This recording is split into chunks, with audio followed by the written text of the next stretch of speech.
Bonjour William Jamen, je suis au Cameroun. Voilà, je suis venu pour un certain travail, bien que ce soit les vacances. Il y a des choses que j'ai à faire ici. Et donc j'en profite comme ça pendant mes temps libres en fait, pour faire des vidéos, pour vous encourager. D'accord. Hier j'ai fait une vidéo sur euh, voyager sans vision, voyager pour voyager, voyager à tout prix. Et voilà, j'ai vu que ça suscite un certain intérêt en fait. Aujourd'hui, je vais parler, toujours dans la même lancée, en fait, je vais parler en fait de 3 conseils que je vais te donner, 3 habitudes que je te suggère pour l'année 2020 qui vont transformer ta vie en fait. C'est très important. Vous savez, les gens qui réussissent sont les gens qui mettent en place en fait des habitudes, des routines, qui mettent en place des rituels, des choses qu'ils répètent encore et encore afin d'obtenir certains résultats escomptés, alors afin d'atteindre une certaine vision. D'accord. Donc, en fait, moi, les recommandations que je vous fais aujourd'hui, c'est très simple. D'accord. La première recommandation, c'est que il faut qu'à partir de maintenant, d'accord, pas en 2020, à partir de maintenant, là, aujourd'hui, là, parce que pour préparer 2020, il fallait déjà être prêt il y a 5 ans. C'était il y a 7 ans, il y a 10 ans, en fait. Mais on peut rattraper les choses aujourd'hui, d'accord. La première chose aujourd'hui, c'est quoi? C'est que tu dois euh, d'abord explorer ton potentiel. C'est très important. Je reviens dessus encore et encore. C'est la base, en fait. Encore et encore. J'ai même des hommes qui sont spirituels, des hommes, des pasteurs, parfois à qui je suis obligé de dire souvent ça. En fait, c'est vrai, vous avez un côté, cette dimension-là pastorale, mais après, il y a aussi un potentiel que Dieu vous a donné, il y a des talents que Dieu vous a donnés, en fait. Donc, explore ton potentiel en 2020, dès aujourd'hui. Le potentiel, c'est quoi? C'est tout simplement tout ce qui réside en toi, la puissance cachée en toi, qui n'est pas encore sortie, c'est la meilleure version de toi-même. Le potentiel, c'est l'énergie latente en toi, c'est ce qui sommeille en toi, c'est le géant en toi qui est endormi, c'est le géant en toi qui est enseveli par la distraction, les plaisirs de la vie. Le potentiel en toi, c'est cette électricité-là, en fait, qui, euh, qui est encore consumée en toi, qui ne sort pas. Cette lumière, en fait, qui est étouffée par peut-être la société, les circonstances, des chocs émotionnels, des blessures du passé, des rejets, des injustices.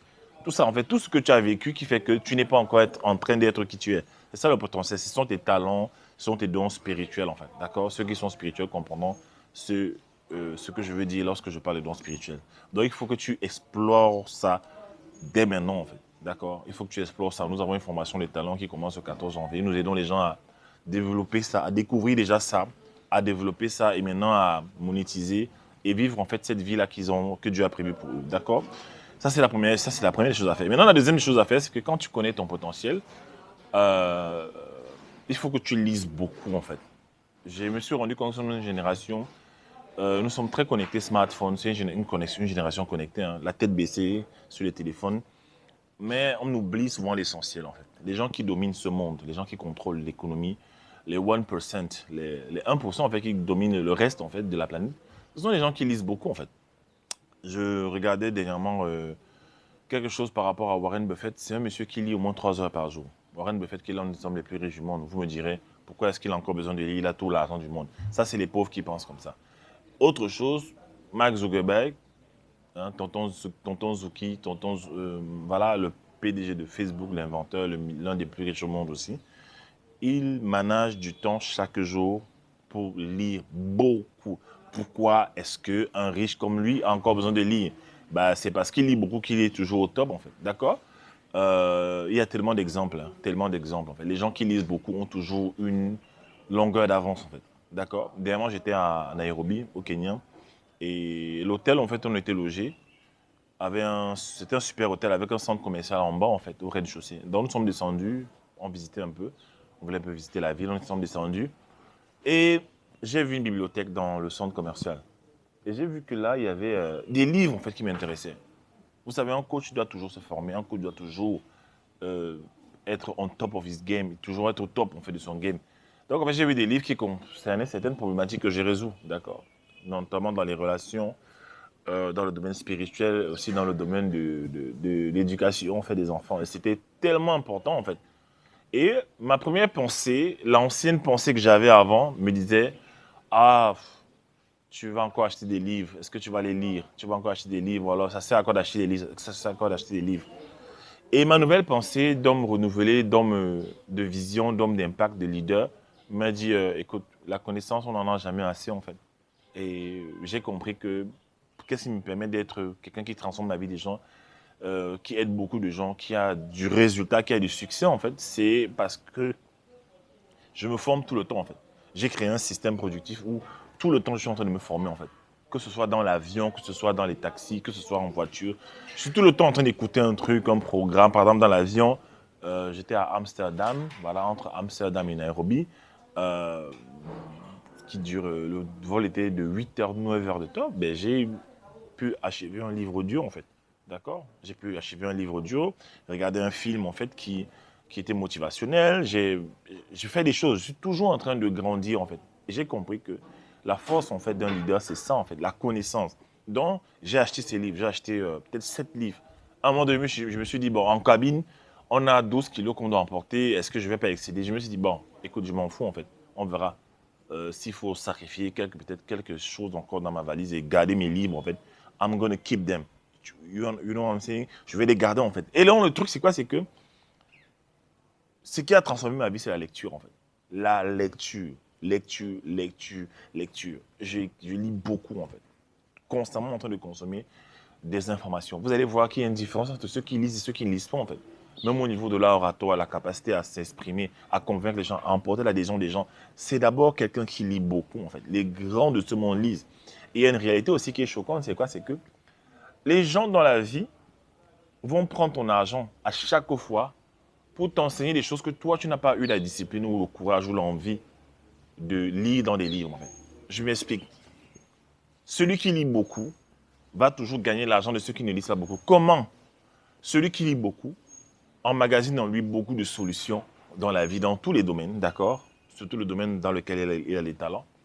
Mais celui qui lit beaucoup, en fait, a un certain regard, une certaine observation de la société, en fait. Il a une certaine longueur d'avance. Et ceux qui ne lisent pas, qu'est-ce qui se passe? Ceux qui ne lisent pas sont des gens qui n'ont pas beaucoup de solutions à leurs problèmes. Donc, c'est des gens qui sont constamment dans des problèmes. Et qu'est-ce qu'ils vont faire? Ils vont se rapprocher de certaines personnes qui ont des solutions, en fait.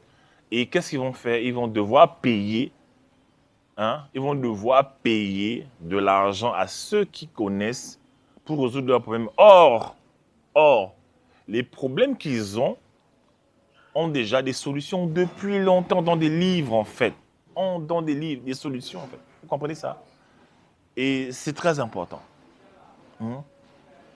Je dis ça pourquoi? Parce que je me rends compte que la jeunesse aujourd'hui est très distraite. D'accord? Les gens n'arrivent plus à rester seuls. Les gens n'arrivent plus à rester chez eux seuls, se concentrer, lire, se cultiver. Les gens ne font plus ça, en fait. Les gens sont toujours dehors. Bon, je suis au Cameroun ici. J'ai la chance d'être dans un quartier où, bon, c'est calme, en fait. Voilà, c'est paisible, il y a un jardin, je peux rester là, voilà. Donc, j'ai le temps de méditer. D'accord? Mais il y a d'autres endroits où c'est des bars, c'est la musique du matin au soir. Ça bourdonne, ça bourdonne, ça bourdonne. Même dans des quartiers, certains quartiers résidentiels, il y a des coins. J'étais à Bastos, voilà, j'avais pris un appartement à Bastos pendant l'été par rapport à notre conférence. Et il y avait toujours des bruits, en fait. Bon, c'était vers le carrefour Bastos. Il y avait, voilà, zone commerciale. Et je me suis demandé, mais comment est-ce que les gens font pour méditer, réfléchir, en fait? Comment ils trouvent du temps? Non, ils sont tout le temps dans le divertissement. Je ferai une vidéo, en fait, sur la stratégie d'avilissement, d'ensommeillement, de mise en sommeil, en fait, de la population, en fait, à travers la distraction, les médias. Je parlerai de ça plus tard, dans une autre vidéo. Mais c'est une stratégie qui tue beaucoup de gens, qui tue le potentiel de beaucoup de jeunes, en fait. Vous comprenez ça? Donc, en fait, il faut vous cultiver, il faut grandir. Dis-moi quelle est ta situation financière aujourd'hui. Je te dirai, en fait, l'état de ton potentiel. Je te dirai l'état de tes connaissances, en fait. C'est aussi simple que ça. Les leaders sont les lecteurs. Les lecteurs sont des leaders. Readers are leaders. Leaders are readers. Il n'y a pas d'autre solution, en fait. Vous comprenez ça? Il y a des gens qui ne sont pas là à l'école et qui ont tout rattrapé. Aujourd'hui même, tu peux tout rattraper sur Internet. Hein. Tu peux tout rattraper, en fait. Tu peux te former dans les grandes universités du monde entier. Voilà. Il y a des gens qui se cassent la tête pour voyager, aller faire des études au Canada. Parfois, tu peux faire des études à partir d'Internet. Tu as juste besoin d'avoir une connexion. Bref, c'était pour parler vraiment de l'importance de la connaissance. Ça change la vie. La troisième recommandation que j'ai pour toi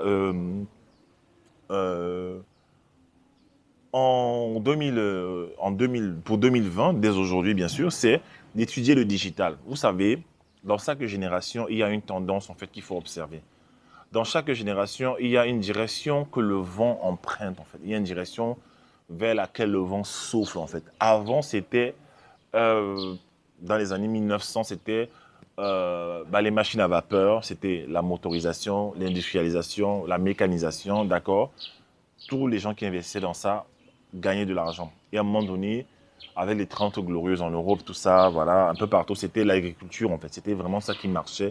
Tout le monde avait une terre, tout le monde avait... Ça marche toujours, hein, mais c'était vraiment la ruée vers l'or dans ce domaine. C'était vraiment... le vent soufflait dans cette direction-là. Aujourd'hui, le vent souffle dans quelle direction?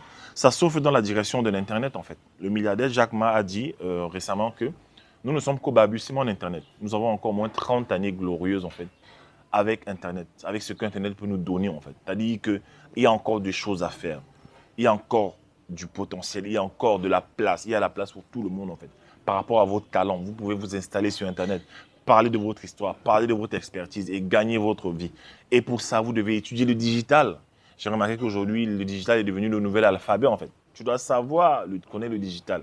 Tu dois connaître faire des vidéos, connaître faire des montages vidéo, connaître, je sais pas, gérer les réseaux sociaux. Tu dois connaître, en fait, les applications mobiles. Tu dois connaître ces choses, en fait. Sinon, tu ne pourras pas avoir une plateforme viable, en fait, puissante, en fait, pour exprimer ton potentiel. Vous comprenez ça? C'est très important. Ça a changé ma vie, ça peut changer ta vie. C'est les conseils que je te donne pour 2020. Étudier le digital. J'ai appris le digital. J'ai appris ce qui ça comportait avec le numérique. Ça a transformé ma vie. Ça m'a donné certaines libertés. Je vous assure aujourd'hui, par la grâce de Dieu, je vais dans n'importe quel pays. Hein, je travaille. Je vais à Dubaï, je travaille. Je vais voilà, je vais en Côte d'Ivoire, je vais partout où je vais en fait. Je travaille. Hein. À Nairobi, j'ai fait des trucs, voilà, partout. J'ai juste besoin de quoi? De mon téléphone, de ma petite caméra, hein, une caméra même très, très discrète, mon ordinateur, c'est tout en fait. Et je coach les gens dans le monde entier, je libère mes talents, j'ai mon système de business en ligne, j'ai d'autres business, voilà. Et tout est en ligne en fait, voilà, tout est automatisé. Donc apprends le digital, d'accord? Apprends le digital. Maintenant, la quatrième chose, je vais ajouter ça, c'est un bonus, mais pas des moindres, très important. Il faut être quelqu'un de très spirituel en fait. La jeunesse aujourd'hui ne comprend pas ça. Il faut être spirituel. Ça dit quoi? Il faut avoir une relation avec Dieu, ton créateur. Oui, tu ne t'es pas fait tout seul en fait. Tu n'es pas sorti de terre comme ça comme un champignon. Non, tu viens de quelque part en fait. Tu as un créateur, tu as un Dieu qui t'a créé, d'accord? Donc il faut savoir ça. Et donc en fait, je te recommande d'avoir une relation avec Dieu, d'accord? Je te recommande de méditer la parole de Dieu, de lire la parole de Dieu, de lire la parole de Dieu, de la méditer. C'est très important. Je parle encore de la lecture. Et d'avoir une relation personnelle avec le Seigneur Jésus-Christ, en fait.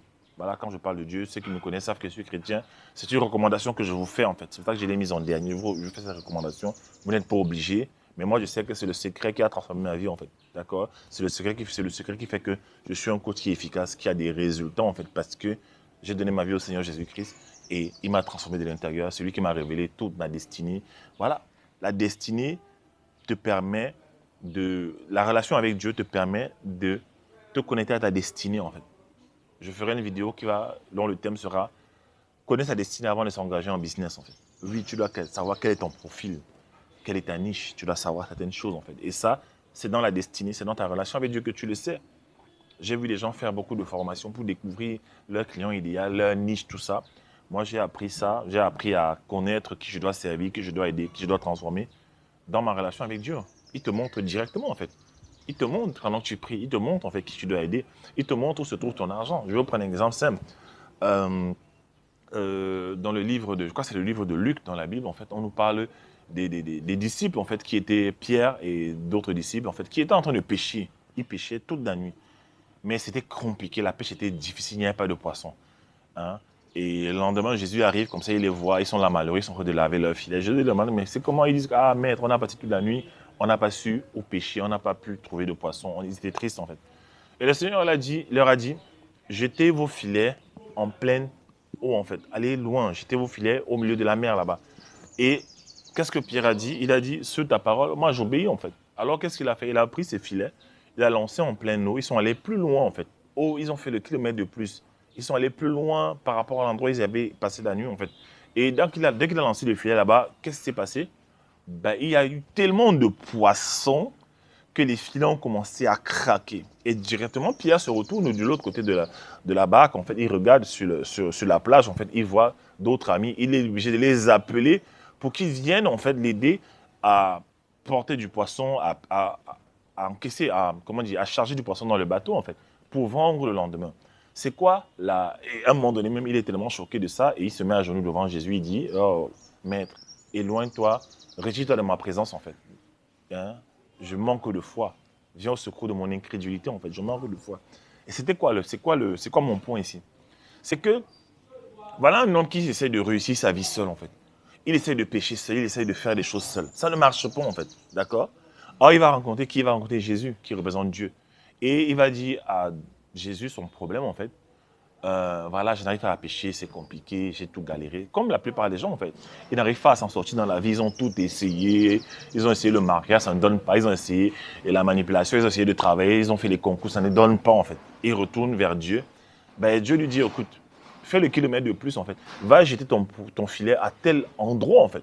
Va jeter à tel endroit. Dieu sait où se trouvent tes trésors, il sait où se trouve ton avenir, il sait où se trouve ta gloire, en fait. Ce qu'il a prévu pour toi. Et il y a des gens dans la vie, ils vont recevoir cette parole et ils vont agir en fait. Moi, je fais partie de ces gens en fait. Je demande à Dieu, ok, qu'est-ce que je fais dans ma vie? Je suis bloqué, qu'est-ce que je fais? Et Dieu m'a dit non, jette ton filet dans tel domaine en fait. Jette ton filet dans le domaine du développement personnel, du coaching, jette ton filet dans l'enseignement, jette ton filet dans la libération du potentiel de ta génération, de la découverte de la destinée. Et c'est là que j'ai vu que j'avais le bonheur en fait. C'est là que j'ai vu que j'avais eu la transformation, j'ai pu avoir de l'influence, le income, les revenus. J'ai pu aussi avoir la liberté en fait. Je voyage partout où je vais, où je veux. Je peux, voilà, j'ai la capacité d'aller dans les pays que je veux en fait. D'accord, sans transpirer. D'accord, parce que Jésus m'a montré où j'étais mon filet. La Bible dit que là où se trouve ton cœur, là où sera ton cœur, sera aussi ton trésor. Mais le Seigneur sait où se trouvent ces choses. Vous comprenez ça? C'est très important. C'est très important. Il y a des gens qui avant, ils essaient de pécher toute la nuit. Le jour, ils essaient de pécher, ils n'arrivent jamais à pécher. Ils sont toujours dans la galère. Or, Dieu sait déjà qui sont tes clients. Même dans mon expertise de coach, dans mon activité de coach, j'explique souvent aux coachs que je forme que, écoutez, quand vous cherchez le client idéal, vous cherchez la niche en fait. C'est Dieu qui vous montre en fait où est votre niche. C'est Dieu qui vous montre où sont vos clients. Et aussi, en passant, l'un des plus puissants outils de marketing, c'est aussi le Seigneur. J'ai remarqué ça. Moi, certains parmi vous pourraient me confirmer en commentaire, dites-le moi. Il y a beaucoup parmi vous qui me suivez, qui vous faites des rêves en fait, où Dieu vous demande de travailler avec moi. Et certaines personnes parmi vous, vous ne le faites pas, vous obéissez pas et vous vous rendez compte que vos vies sont bloquées souvent. Et ceux parmi vous qui êtes venus travailler avec moi, vous avez vu directement une accélération, soit dans mes formations de talent, soit dans mes coachings privés, soit dans mes coachings pour coach. Vous comprenez ça? Vous avez vu une accélération, d'accord? Donc mettez en commentaire, je vous demande de mettre en commentaire si vous avez déjà eu à entendre Dieu vous parler de venir travailler avec moi, en fait. C'est ça, en fait. Donc, à un moment donné, même parce que tu es avec Dieu, Dieu même t'amène les clients. Il fait ta pub, en fait. Il amène les gens à te parler parce qu'il sait ce qu'il a déposé en toi et sait qui a besoin de toi dans le monde entier. Moi, il y a des gens qui n'aiment pas ce que je fais. Il y a des gens qui ne m'apprécient pas, qui me voient à Paris, qui ne me saluent pas. D'accord? Je suis d'accord avec eux. Je n'ai pas de problème avec ça. Il y a des gens qui n'aiment pas écouter mes vidéos, je les insupporte, en fait. Mais il y a des gens qui sont nés pour écouter mes vidéos, en fait. Eric Thomas, le grand motivateur, disait que « My sheep know my voice ». Il reprenait un peu ce que Jésus disait. Mes brebis entendent ma voix, en fait. D'accord?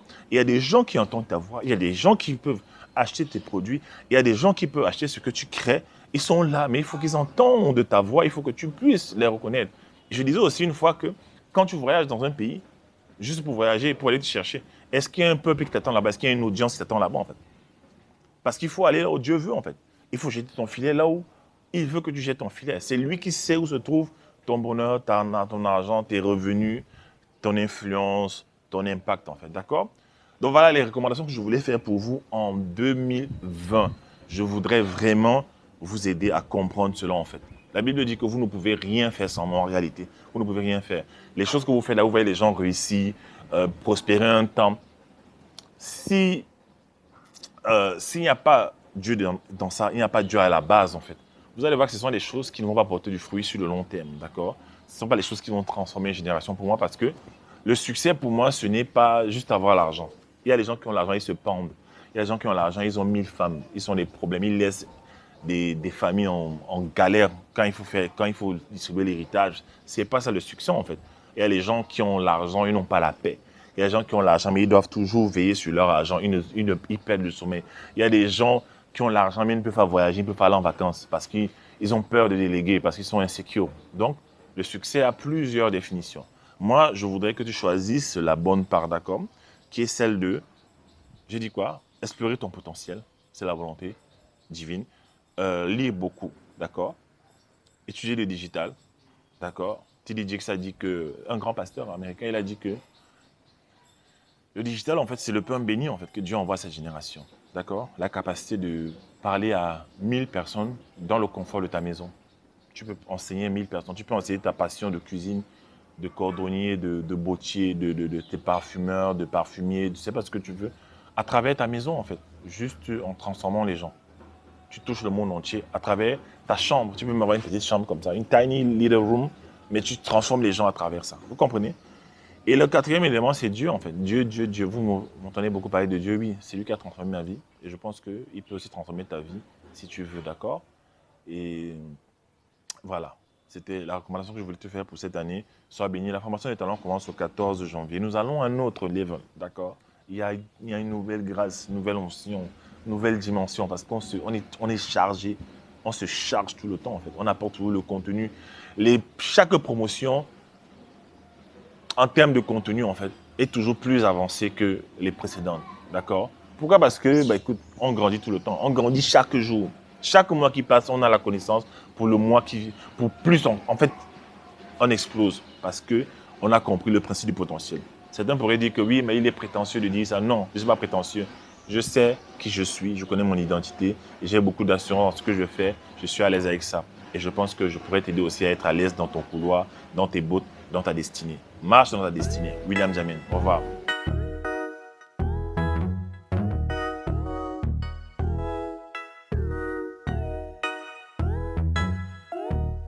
Popping on the west side, cause it's where I stay.